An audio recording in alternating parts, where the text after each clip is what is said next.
Et bonjour à tous, c'est Ted Nomade, on se retrouve aujourd'hui pour une nouvelle vidéo et j'ai décidé de vous montrer comment vous allez pouvoir toucher des dividendes, des revenus directement depuis des DEX, donc depuis des exchanges décentralisés. A contrario du stacking, où ici dans le stacking vous allez sécuriser, participer au réseau et vous allez toucher du token natif du stacking, où ça va augmenter le supply, et bien ici c'est différent et je voulais vous partager cette approche parce que vous allez directement toucher une partie des revenus, des frais que génère la plateforme. Et donc c'est une approche intéressante et assez innovante. Vous allez un peu devenir l'actionnaire de votre exchange décentralisé préféré. Et pour ce faire, j'ai pris l'exemple de Gains Network, autrement dit Gtrade, mais vous allez voir que c'est pas une vérité. Il existe d'autres exchanges qui permettent de faire la même chose. On y reviendra rapidement. Comment va s'organiser cette vidéo? Eh bien, on va tout simplement approfondir un peu le sujet, voir cette nouvelle approche qui est assez différente du stacking traditionnel que l'on connaît. On va essayer d'analyser un peu les chiffres de Gains Network et enfin, on verra comment on peut mettre tout ça en place en seulement quelques clics.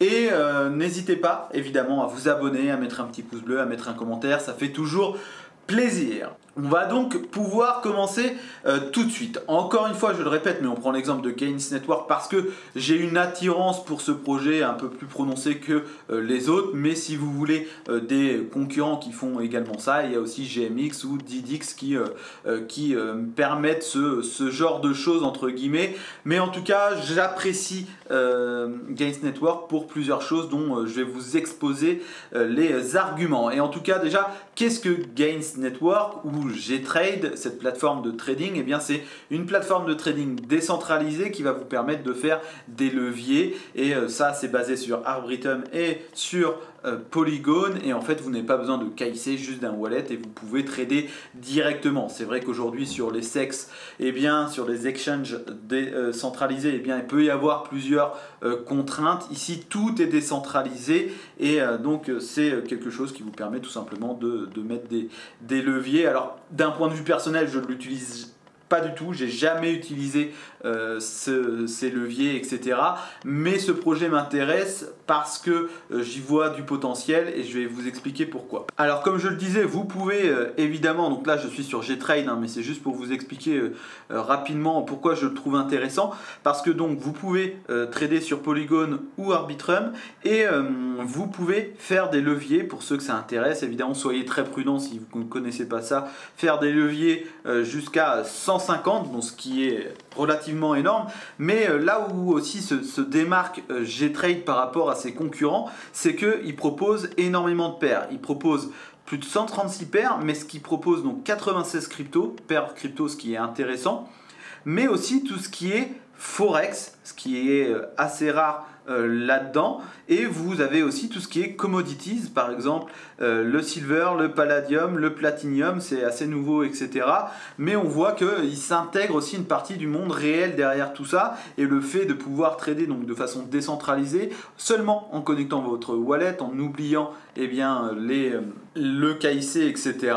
et sans passer par un tiers de confiance qui est les exchanges centralisés. On sait que parfois il y a eu quelques problèmes par rapport à ça et on va dire quelques petites manipulations. Ici tout est régi par smart contract, Oracle, etc. Donc pourquoi aussi je crois un peu en Gains Network sur le moyen terme? Parce que évidemment le trading est quelque chose d'assez tendance, même si moi je ne l'utilise pas du tout cette partie levier, mais ça reste quelque chose d'important.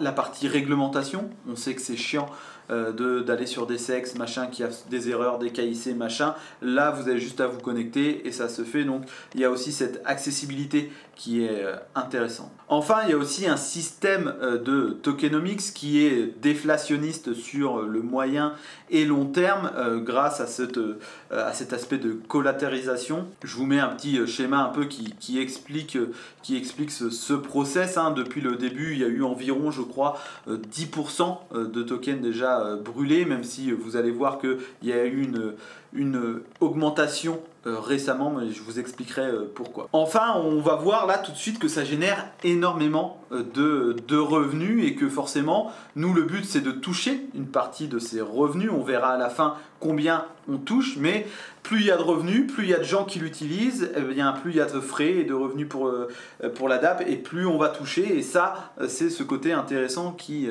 me plaît. Pour analyser ça, eh bien, je suis allé sur DefiYama que l'on voit ici dans Fees revenus. J'ai mis la catégorie dérivative, donc c'est un DEX sur les dérivés, etc. Et on voit donc, comme je le disais tout à l'heure, les trois principaux sont DDX, Gains Network et GMX. Et du coup, on voit que sur ces 7 derniers jours, en termes de revenus cumulé, eh bien DDX a touché 499 000 dollars, Gains Network 440 000 et GMX 368 000. Donc après sur 30 jours, pour vous donner un ordre d'idée, Gains Network c'est 2,1 millions, DDX c'est 4 millions et GMX c'est 3,54 millions. Mais ce qui nous intéresse derrière tout ça, c'est dans cette part de revenus, combien on va toucher. Et bien depuis les nouvelles tokenomics sur Gains Network, et c'est là que ça peut être intéressant, c'est que vous allez toucher 60% des frais, donc c'est-à-dire que tous les stakers, donc quand vous allez mettre vos tokens en stacking, eh bien on va avoir une redistribution de 60% des revenus et frais qui vont être faits à tous ceux qui ont mis en stacking leur Gains Network. Donc le token c'est GNS, ce qui est relativement énorme, hein. Donc sur les 2,1 millions, ils vont redistribuer énormément sur le mois dernier. J'ai pas étudié sur DDX et GMX quelle est la part, mais 60% c'est énorme. Avant c'était dans les 30% je crois, mais depuis cette nouvelle mise à jour c'est 60%. Donc on voit, et c'est là une approche vraiment intéressante, c'est que eh bien on touche pas seulement du token, hein, du GNS, on va pas augmenter le supply pour toucher ce revenu, non, ici on va toucher véritablement des revenus, des frais qui sont en plus, donc ça va être du DAI, ça va être de l'ETH, du WETH et de l'USDC, en fonction des paires choisies par les traders. Et donc ça c'est une chose qui peut être vraiment un atout, c'est que c'est des revenus propres à la plateforme et pas simplement une augmentation du supply. Mais là aussi où Gains Network m'intéresse, c'est parce qu'ils ont une vision assez long terme sur une partie casino. Et ça, je sais que le casino en ligne est en partie dans la crypto. S'ils arrivent à se faire connaître et s'ils arrivent encore à évoluer, qu'ils arrivent à attirer un nouveau public sur cette partie casino, qui d'un point de vue produit, moi ne m'intéresse pas, je suis pas fan du tout de ce genre de choses, mais ça peut générer encore des frais en plus. Et ils ont une vision long terme. Ils ne veulent pas juste s'attarder sur cette partie exchange, ils veulent donc développer casino et aussi metaverse. Donc ça peut générer aussi des revenus en plus et on peut percevoir des revenus en plus tout en essayant d'apprécier la valeur du token. Autre point positif aussi, c'est que le leader, je crois, sauf si j'ai loupé un truc, mais il est encore anonyme. On sait qu'il se fait appeler Seb, il a développé le produit pendant 1 an tout seul, après il a recruté, etc. Mais voilà, on ne sait pas véritablement qui c'est et j'aime un peu ce côté anonyme pour un DEX décentralisé. Enfin, techniquement, il bosse aussi avec Chainlink et son CCIP pour tout ce qui est data, etc., données en temps réel. Et ça aussi, ça me plaît parce que Chainlink, ça reste quand même un monstre et un leader là-dedans. Et donc, c'est aussi un produit qui se veut assez sûr par rapport à ces données. Mais évidemment, il y a quelques inconvénients. Les inconvénients, c'est que évidemment, la réussite de Gains Network va dépendre des utilisateurs. Si personne trade sur la plateforme, il n'y a pas de revenus et donc ça sert à rien de staker et le token n'a pas véritablement d'utilité. Mais par contre, plus il y en aura et plus il y aura de revenus et là plus c'est intéressant, vous voyez, donc on est dépendant du nombre d'utilisateurs. Et enfin l'autre inconvénient, c'est qu'il y a aussi énormément de concurrence. On voit Hyperliquid qui arrive, il y a GMX que je vous ai montré, il y a DDX, etc. qui sont quand même des sérieux concurrents, donc à voir qui va proposer la meilleure solution, mais en tout cas de ce que j'ai pu voir, moi je préfère Gains Network, ça reste personnel. Maintenant, on va aller rapidement analyser les quelques chiffres sur Dune Analytics qui nous permettent d'avoir un aperçu global et vous donner un ordre de grandeur de ce que fait Gains Network en termes de chiffres. Donc je suis sur Dune Analytics. Vous allez voir ici le total de trade volume qui est énorme depuis les débuts. Le nombre de fees qu'ils ont généré, on voit que c'est autour des 40 millions, ce qui est énorme.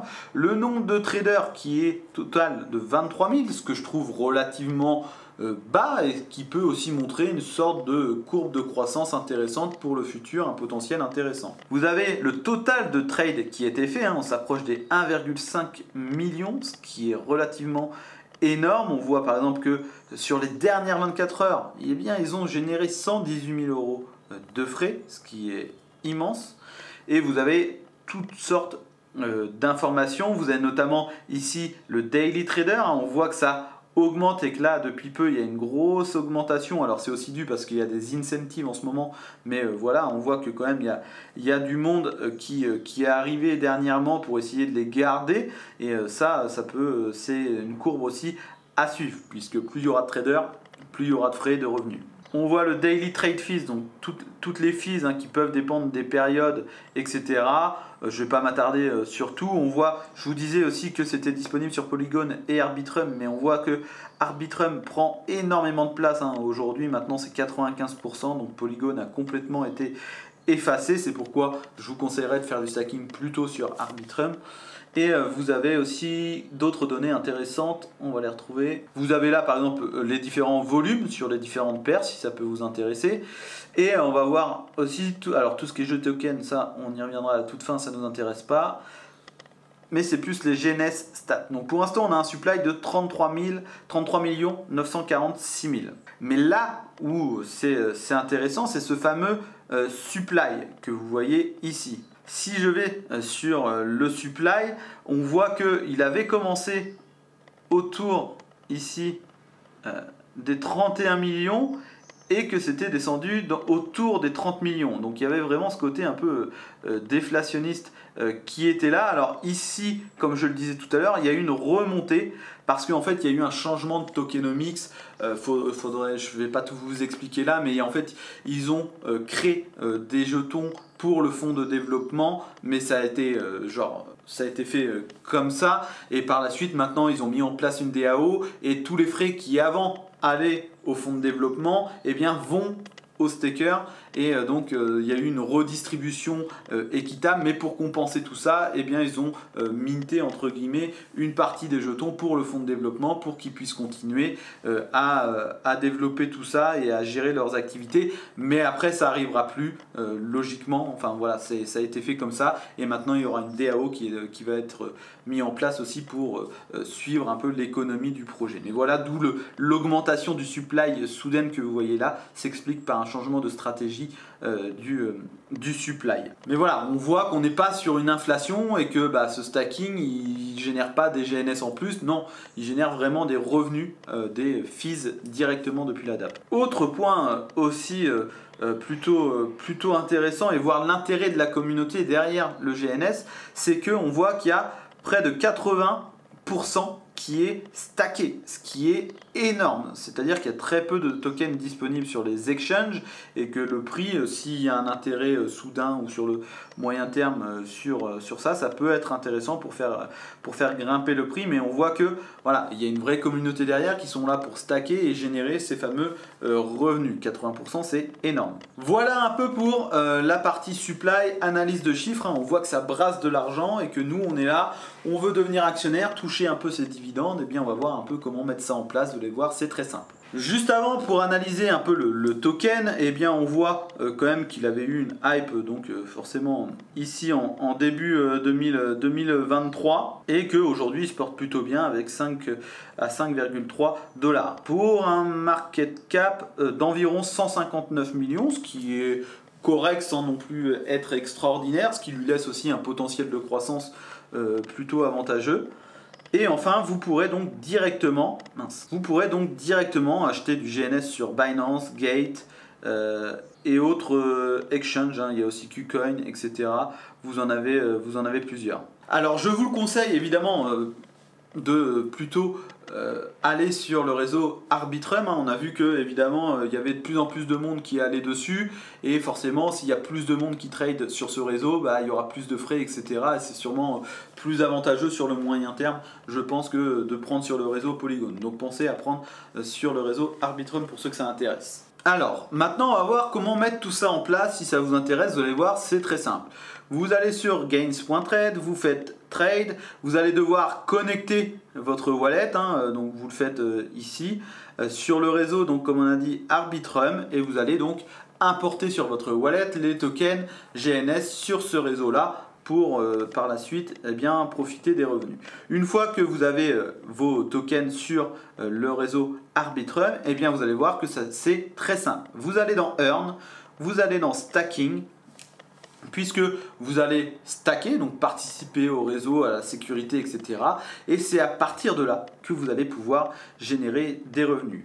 Pour l'instant, on est sur un API de 16,17% sur le réseau Arbitrum, mais ça change quasiment tous les jours, puisque comme je vous le disais, et c'est bien marqué là, vous allez toucher environ 60% de tous les frais qui sont générés sur la plateforme. Et ça, c'est une bonne chose et ça change toujours. On l'avait vu dans Dune, que c'est...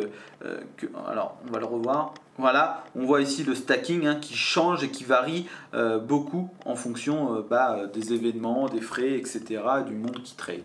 Donc ne vous attendez pas à doubler non plus votre capital en 2 jours, mais voilà, donc vous allez toucher ces frais là. Donc moi pour l'instant par exemple j'ai mis 103,7 GNS en stacking, on a vu que la PR était à 15% mais ça change, etc. Et voilà, pending rewards, comme je le disais, vous n'allez pas toucher du GNS, mais vous allez toucher directement les frais qui ont été mis en jeu sur la plateforme. On retrouve du DAI, donc pour l'instant j'ai que un DAI, de l'ETH wrappé sur le réseau Arbitrum et de l'USDC. Et si besoin, je peux réclamer à tout moment en faisant harvest, et je vais donc pouvoir réclamer tout ça et valider directement la transaction pour réclamer ces frais là. Donc je le fais pas parce que j'en ai pas besoin tout de suite, mais voilà, vous pouvez le faire à tout moment. Pour stake, c'est très simple, pareil, vous mettez le montant que vous avez ici, vous allez faire, alors je vais mettre max, vous faites stake et vous allez là aussi devoir valider la transaction. Pensez à avoir évidemment du token natif ETH sur le réseau Arbitrum pour évidemment payer les frais de gaz. Voilà, donc ça je peux le faire. Et vous pouvez évidemment à tout moment unstake ici, vous faites max unstake et vous validez tout ça et vous allez pouvoir donc unstake automatiquement tout ça. Donc on voit que c'est très simple, en 3 clics c'est fait, vous voyez les pending rewards ici et vous pouvez tout simplement le faire en quelques clics seulement.